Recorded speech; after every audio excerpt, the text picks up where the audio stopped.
Bonjour à tous, bonjour à toutes.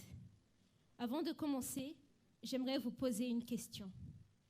Vous souvenez-vous des remarques que vous a sorties au cours de votre vie, que ce soit des critiques sur votre physique, sur votre personnalité, sur votre manière d'être?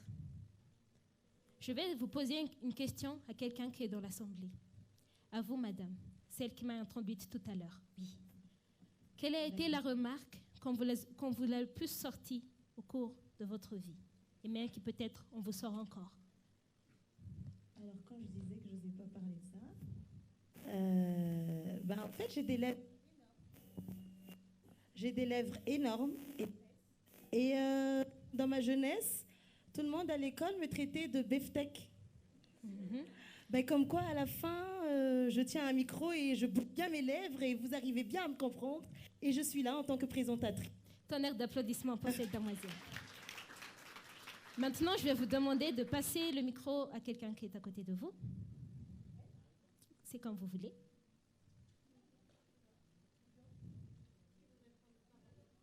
N'ayez pas peur, c'est juste une jeune fille qui vous pose une question. Même à 15 ans, elle osait prendre le micro tout à l'heure. Hein? Très bien, mademoiselle. Si à vous aussi, on vous avait sorti la même remarque, que vous avez des lèvres comme des beefsteaks, comment vous l'aurez vécu? Honnêtement, je pense que ça m'aurait vraiment blessée. Vraiment, parce que une attaque physique comme ça, déjà qu'on est vraiment complexe. Moi, particulièrement, j'ai des complexes et tout, et je sais ce que ça fait, en fait. Et je pense que ça aurait vraiment baissé mon estime de moi-même. C'est compréhensible. Ces critiques, ces remarques qui portent atteinte à votre bien-être, qui vous fait sentir comme le mouton noir de la société, qui vous sentir que vous êtes différente. Ça s'appelle de la discrimination. Cela a un nom, ça s'appelle le harcèlement. Le harcèlement est une expérience que je vis au quotidien. Je vais vous parler de comment je l'ai vécu, comment je l'ai affronté, comment nous tous ici présents, nous pouvons l'affronter. D'aussi long que je m'en souvienne, je n'ai jamais été fine. J'ai toujours été en surpoids par rapport aux autres, ce qui m'a valu de tas de moqueries, de tas de surnoms venant de mes camarades. On me traitait de grosse patate, que je ressemblais à un sac, et le pire, c'était pendant les cours d'éducation physique. Comme vous pouvez le constater, j'ai une assez forte poitrine. Ça a tendance à bouger dans tous les sens quand je cours. Et donc, on me huait, même mon professeur me huait, genre, « Ah, ma vie, ça tient à la baigne. » Mais tant que ça venait de l'extérieur, ça ne me faisait rien. En tout cas, pas encore. Ce qui me blessait le plus étaient les critiques qui venaient des membres de ma famille. Ils disaient qu'avec ce corps, je ne réussirais jamais à me trouver un homme. Ils disaient qu'avec ce corps, je ne pourrais pas espérer une longue espérance de vie. Ils me disaient qu'avec ce corps, j'étais désagréable à regarder. Imaginez-vous, une jeune fille comme moi, les membres de votre propre famille vous traitent ainsi. Ça vous fait un coup, très mal. Donc j'avais perdu confiance en moi.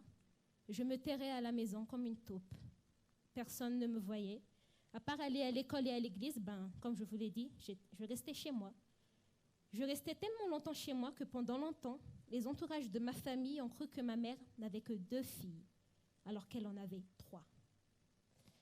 Un jour, on m'a de nouveau traité de désagréable à regarder. Pour vous la faire trash, en fait, on m'a encore de nouveau traité de moche. Je suis allée sortir et j'ai vu un article dans une boutique qui me plaisait. Elle était sur un mannequin. J'ai donc demandé à la vendeuse d'abord le prix. Avant même de me dire le prix, la vendeuse m'a dit « Mais ne vous me prenez surtout pas, hein, ça ne va pas vous aller comme c'est sur le mannequin. Hein. »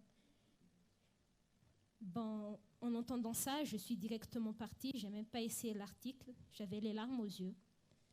En rentrant chez moi, j'ai pris une douche. Et comme à peu près tout le monde, je dirais, sous la douche, j'ai eu une réflexion qui m'était trottée dans la tête. Mais quelle était vraiment l'image que les gens avaient de moi? Comment je ressemblais? Je suis donc sortie de la douche. Je me suis regardée face à un miroir. Et là, ce que j'y ai vu ne me déplaisait pas.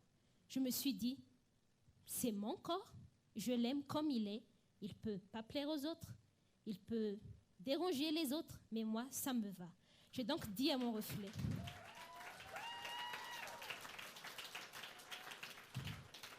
J'ai donc dit à mon reflet, jeune fille, tu es peut-être en surpoids, mais tu ne te limites pas qu'à ça. Depuis ce jour même, je suis sortie avec des amis, m'amuser un peu, chose que je n'avais pas fait depuis longtemps, chose que je ne me suis même pas rendu compte que ça m'avait manqué. Alors je me suis lancée à un défi. Dès que quelqu'un disait qu'une fille ronde ne pouvait pas faire ceci, je le faisais. On disait qu'une fille ronde ne devait pas marquer sa taille. Là, je la marque très bien. On disait que les filles rondes, il était préférable de porter des vêtements qui cachent les bras. Moi, je les montre et je les exhibe très fort. On me disait que les filles rondes, elles ne pouvaient pas faire d'efforts physiques. Je vais vous confier un secret. J'ai une passion, c'est la danse. J'adore bouger au rythme de la musique. J'adore quand mon corps fait des mouvements quand une musique passe au fond. Et je vais vous le prouver. Musique, s'il vous plaît.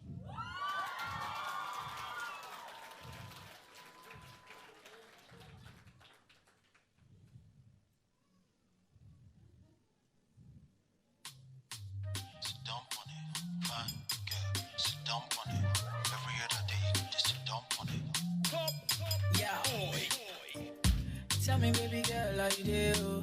Baby, tell me, make I know how you do. Baby, tell me how much I go pay. I will go fly, go anywhere for holiday. This love, now one Angola. This love, now one tick, yo. They could play like with the movie, yo. They can play where you go, they play mommy, yo. Mommy, oh, mommy, oh, mommy, oh. Yo, now me go, they play daddy, yo. Girl, if you be baby, I be nanny, yo. See how she fine like a banyo, yeah. Show my balangolo, oh.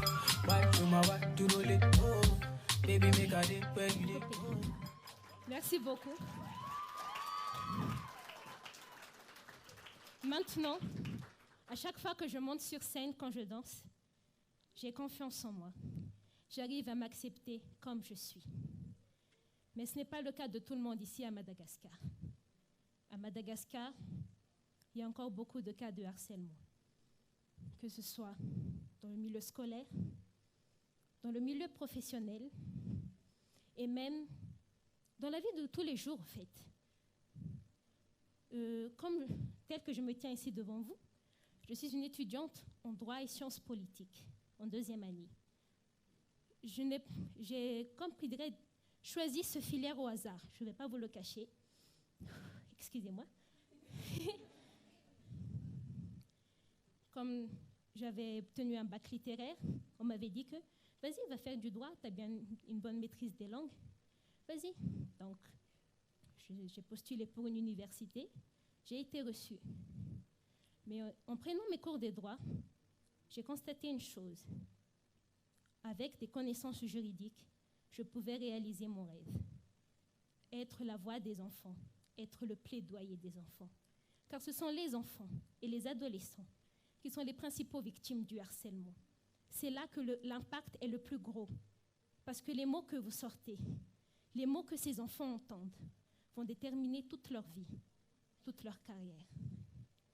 J'aspire à ce qu'un projet soit instauré ici à Madagascar, et même un projet qu'on intègre dans le système scolaire. Elle sera à l'encontre du harcèlement et de la discrimination. Elle aura 3 objets. La première, convaincre tous ceux qui sont victimes de harcèlement à en parler. Ne vous tairez pas dans le silence. Plus vous le gardez au fond de votre cœur, plus, croyez-moi, ça va vous détruire. Parlez à vos proches, parlez à vos camarades. Et même si vous ne tolérez plus, parlez aux autorités. Parce que le harcèlement est un crime puni par la loi. Croyez-moi, car c'est une étudiante en droit qui vous parle. Deuxièmement, ce programme touchera principalement les parents. Parce que vous ne savez peut-être pas, mais vous, les parents, vous pouvez être les principaux discriminateurs de vos enfants. En les comparant aux autres, en les négligeant, en dénigrant leur choix. Ça les détruit. Vous êtes les premiers modèles de vos enfants. Vous êtes ceux vers qui ils vont s'inspirer, vers qui ils auront envie de se confier. Montrez-leur qu'ils peuvent vous approcher quand quelque chose leur arrive à l'école, quand quelque chose arrive dans la rue. Et surtout, apprenez à comprendre et accepter que vos enfants peuvent ne pas correspondre à vos attentes, mais qu'ils ont du potentiel, même si c'est le cas. Et le troisième, et non pas de moindre, acceptez-vous tel que vous êtes. Que vous soyez grosse, mince, que votre texture capillaire soit lisse ou afro, que vous soyez petite, grande, homme ou femme, qu'importe, cela ne définit pas qui vous êtes. Ce qui vous définit, ce sont vos idées et vos rêves. Merci beaucoup.